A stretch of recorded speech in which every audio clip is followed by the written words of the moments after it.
Side खबरों के लिए सब्सक्राइब करें फ्लेम मीडिया और उसके बाद बेल आइकन को प्रेस करें ताकि सबसे पहले आपको मिले एक्सक्लूसिव खबरें।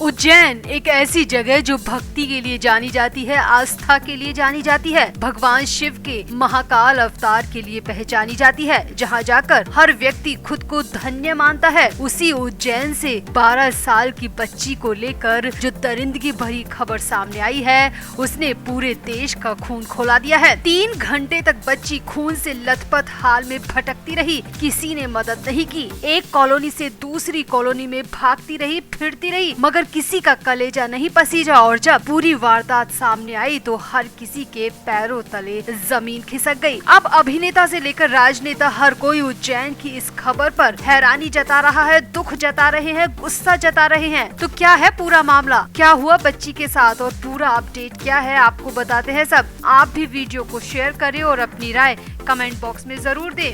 तो उज्जैन में 12 साल की बच्ची के साथ दरिंदगी का मामला सामने आया है। इस खबर ने हर किसी का कलेजा चीर कर रख दिया। ये पूरी वारदात उज्जैन के महाकाल थाना इलाके में बड़नगर रोड पर दांडी आश्रम के पास की है, जहां पर इस बच्ची को बेहद ही गंभीर हालत में, खून से लथपथ हालत में पाया गया। बेहद घायल अवस्था में इसे पाया गया। जिस वक्त बच्ची को पुलिस ने अपने पास लिया, उस वक्त बच्ची आधे अधूरे कपड़ों में थी और वो सांवरखेड़ी बाईपास की कॉलोनियों में 3 घंटे से ज्यादा वक्त तक भटकती रही। इसके कई सीसीटीवी फुटेज पुलिस के हाथ में लगे हैं। वो बच्ची पूरे 8 से 10 किलोमीटर तक भटकती रही, भागती रही, अपनी जान बचाने के लिए इधर से उधर छिपती रही, मगर किसी ने उसकी मदद नहीं की।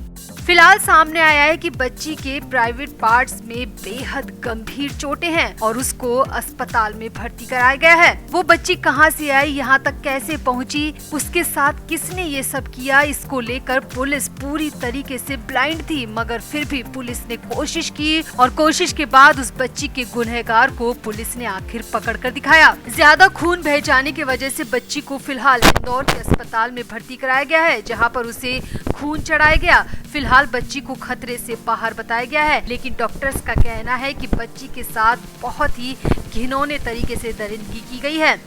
उज्जैन के एसपी सचिन शर्मा की माने तो बच्ची शायद यूपी के प्रयागराज की रहने वाली है। इस पूरे मामले की जांच के लिए एसआईटी का गठन कर दिया गया है। बच्ची ठीक से ज्यादा कुछ बताने की स्थिति में नहीं है कि ये घटना कहां पर हुई, किसने की, मगर बच्ची के हाव भाव से और बच्ची की बताई लोकेशन के आधार पर पुलिस ने जांच शुरू की और जांच के बाद पुलिस उस गुनहगार तक पहुंच गई। पुलिस ने पूरे इलाके के सीसीटीवी फुटेज खंगाले। कई फुटेज में ये बच्ची जान बचाते हुए इधर से उधर भागती दिख रही है। उसके शरीर से खून बह रहा है, उसके बदन पर आधे अधूरे कपड़े भी दिखाई दे रहे हैं। फिलहाल तो हम आपको इस बच्ची की पूरी तस्वीर नहीं दिखा सकते, क्योंकि ये बहुत ही दरिंदगी भरी तस्वीरें हैं, इसीलिए हमने इन फोटोज को ब्लर कर दिया है। पुलिस की माने तो जब सीसीटीवी फुटेज खंगाले गए तो उसमें एक ऑटो रिक्शा पर पुलिस को शक हुआ, जो कि हाटकेश्वर मार्ग पर दिखाई दिया। पुलिस की माने तो वो ऑटो रिक्शा चालक बच्ची के साथ दिख रहा था और फुटेज की मदद से पुलिस ने ऑटो वाले को खोज निकाला और उसे हिरासत में लेकर सख्त पूछताछ की, जिसके बाद ऑटो वाले ने अपना जुर्म कबूल कर लिया। पुलिस को ड्राइवर के ऑटो से खून के धब्बे भी मिले हैं और अब पुलिस बच्ची के ब्लड सैंपल लेकर उसका मिलान करेगी। पुलिस की जाँच में सामने आया है कि ऑटो ड्राइवर के मोबाइल से कई ऐसे गंदे और घिनौने वीडियो मिले हैं और शायद इन्हीं वीडियोस को देखने के बाद इस ऑटो ड्राइवर ने इस बच्ची को राक्षस की तरह ट्रीट किया। पुलिस की माने तो इस सीसीटीवी फुटेज में बच्ची सुबह के 5:52 पर तिरुपति ड्रीम्स कॉलोनी में हड़बड़ाती हुई पैदल जाती हुई दिखाई दी। इस दौरान सुबह कॉलोनी में एक वृद्ध ने उससे पूछा भी कि क्या हुआ, तो वो इतना बोली कि कुछ लोग मेरे पीछे पड़े हैं, मेरी मदद करो, और वो वहाँ से तेजी से भाग गई। इसके बाद भी मॉर्निंग वॉक पर जाने वाले कई लोगों ने उस बच्ची को उस हालत में देखा, मगर किसी ने भी बच्ची की मदद नहीं की और न ही पुलिस को इसकी जानकारी दी। और इसी तरीके से 3 घंटे तक वो बच्ची उसी हाल में भागती रही, तड़पती रही, भटकती रही। आप समझ सकते हैं कि 12 साल की बच्ची किस हाल में होगी, किस दर्द में होगी, मगर फिर भी वो अपनी जान बचाने के लिए इस हालत में भी 10 किलोमीटर तक पैदल चलती रही। अब उज्जैन की खबर सामने आने के बाद हर किसी का खून खोल उठा है। मध्य प्रदेश की पूर्व मुख्यमंत्री उमा भारती ने इस खबर पर बेहद हैरानी जताई है। इस खबर को दुर्भाग्यपूर्ण करार दिया है और पुलिस से इस मामले में सख्त जांच की मांग की है और साथ ही कहा है कि ये वारदात शर्मनाक और हमारे समाज के लिए कलंक है। इसी तरह एमपी बीजेपी के अध्यक्ष वीडी शर्मा ने भी दरिंदे को फांसी की सजा की मांग की है और कहा है कि उसे किसी भी कीमत पर ना बख्शा जाए। मध्य प्रदेश कांग्रेस के अध्यक्ष कमलनाथ ने भी इस जघन्य अपराध की निंदा की है और कहा है कि ये वारदात समाज के माथे पर ऐसा कलंक है जिसे कभी नहीं मिटाया जा सकता। समाजवादी पार्टी के अध्यक्ष अखिलेश यादव ने भी मध्य प्रदेश की इस खबर पर बेहद हैरानी जताई है और कहा है कि मध्य प्रदेश में महिलाएं और बेटियां बिल्कुल भी सुरक्षित नहीं हैं। वहीं उज्जैन की खबर पर कई अभिनेताओं ने भी हैरानी जताई है, गुस्सा जताया है। तो आपका इस पूरे मामले पर क्या कहना है? क्या वाकई में मध्य प्रदेश में महिलाएं, बेटियां, बच्चियां सुरक्षित नहीं है? आप भी इस खबर पर अपनी राय कमेंट बॉक्स में जरूर दें और वीडियो को भी शेयर करें।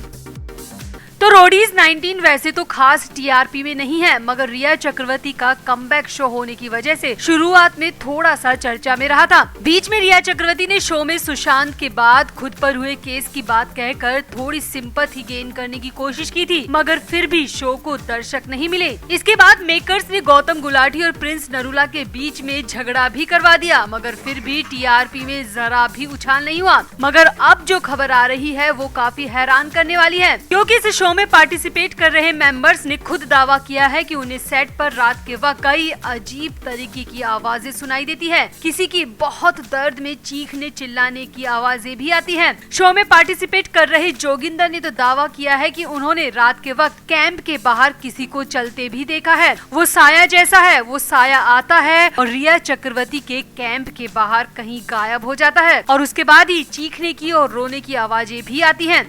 दरअसल इस हफ्ते कंटेस्टेंट का एक एलिमिनेशन टास्क होने जा रहा है और अपने लिए सब लड़ते हुए दिखाई देंगे। हालांकि टास्क से ठीक पहले जोगिंदर ने बताया कि कैसे उन्हें रिया चक्रवर्ती के कैंप एरिया के बाहर कुछ अजीब चीजें दिखी और महसूस भी की। हालांकि पहले तो बाकी लोग जोगिंदर की बातों पर हंसते हुए दिखाई दिए, मगर जोगिंदर ने जब पूरा मामला बताया तो सबने सीरियसली सुना और हर कोई हैरान रह गया। यहाँ तक कि सोनू सूद ने भी पूरे मामले पर हैरानी जताई है। अब ये पहली बार नहीं है कि जब किसी मेंबर ने रिया चक्रवर्ती कैंप एरिया के बाहर अजीब चीजें देखने की बातें कही हो। इससे पहले सचिन और आकृति ने भी कुछ हफ्ते पहले ही ऐसी चीजें देखने का दावा किया था और कहा था कि उन्हें साया भी दिखाई देता है और दर्द भरी चीखें भी सुनाई देती है। जहां आकृति ने दावा किया था कि उन्हें कुछ अजीब आवाजें सुनाई दी, तो वहीं सचिन को रात में कुछ भूत प्रेत जैसा भी दिखाई दिया। हालांकि ग्रुप के लीडर और बाकी सभी इस बात पर विश्वास करने के लिए तैयार नहीं थे और उन सब ने उस वक्त इन दोनों का मजाक उड़ाया था, मगर अब जोगिंदर ने भी यही सब बातें कहकर हर किसी को हैरानी में डाल दिया।